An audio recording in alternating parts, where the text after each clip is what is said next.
وہ ہرس والا دل بدل دے، میرا غفلت میں ڈوبا دل بدل دے۔ تیسرا عنصر ہے مٹی۔ انسان کے خمیر میں مٹی بھی شامل ہے، آگ، پانی، مٹی اور ہوا۔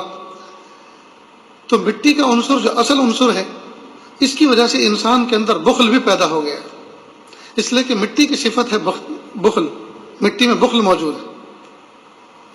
وہ کیسے؟ کہ جس طرح بخیل آدمی اپنے مال کو، خزانوں کو چھپا چھپا کے رکھتا ہے، اسی طرح زمین نے اپنے پیٹ کے اندر اللہ تعالیٰ کے خزانوں کو چھپا کے رکھا ہوا ہے۔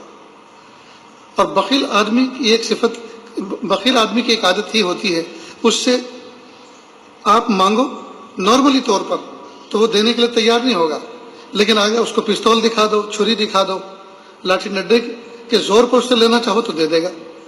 ٹھیک اسی طرح زمین آسانی سے ایسے نہیں دیتی کہ جو زمین کے خزانے زمین پر اندر چھپے ہوئے ہیں وہ اس کو اوپن کر دے، ظاہر کر دے، بلکہ اس پر تیشہ چلانا پڑتا ہے، کلہاڑے چلانے پڑتے ہیں، ڈرلنگ کرنی پڑتی ہے، بورنگ کرنے پڑتے ہیں، تب جا کے اس کا سراغ ملتا ہے، تب جا کے وہ نکالتی ہے۔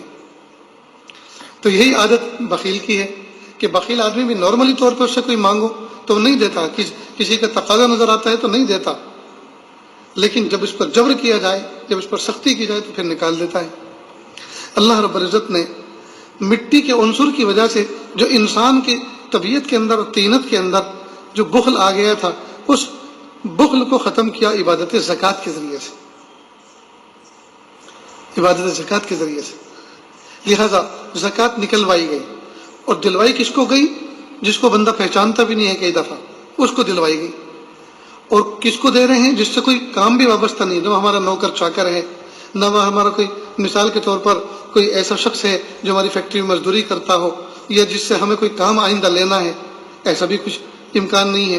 ایک اجنبی ہے، ایک محتاج، ایک فقیر ہے، اس کو دلوایا گیا۔ نیز صدقہ اور فطر، یہ سب چیزیں جو ہیں اسی بخل کا علاج کا ایک حصہ ہیں، کہ ایسے آدمیوں کو دو جس سے کوئی لین دین نہیں، جس سے کوئی پہچان بھی نہیں ہے، اور جو تمہارا کوئی شکریہ بھی ادا کرنے والا نہیں ہے، اور تمہارے کسی کام بھی آنے والا نہیں ہے، اس کو دو۔ اللہ کی شان، چنانچہ بندہ سال کے ختم پر جو صاحب حیثیت ہوتا ہے، مال ہوتا ہے، تو اپنی زکوٰۃ ادا کرتا ہے۔ اب اگر کوئی بندہ صرف اور صرف زکوٰۃ ادا کرتا ہے اور نفل صدقات نہیں دیتا، خوشی خوشی نفل صدقات نہیں دیتا، یا مزید سخاوت کا جذبہ اس کے اندر پیدا نہیں ہوا، تو یہ علامت ہے اس بات کی کہ یہ زکوٰۃ تو دے رہا ہے، لیکن جو منشأ زکوٰۃ ہے، جو اللہ پاک اس کے اندر سخاوت پیدا کرنا چاہ رہے ہیں، مال کی محبت کو کم کرنا چاہ رہے ہیں، اور مال کو خرچ کروانا چاہ رہے ہیں، وہ چیز ابھی اس کے اندر پیدا نہیں ہوئی۔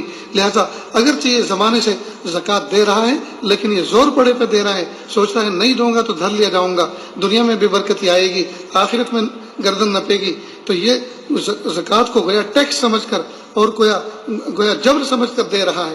لہذا اس کے اندر ابھی تک سخاوت کا عنصر پیدا نہیں ہوا، جو اصل پیدا ہونا چاہیے تھا بخل کے مقابلے میں۔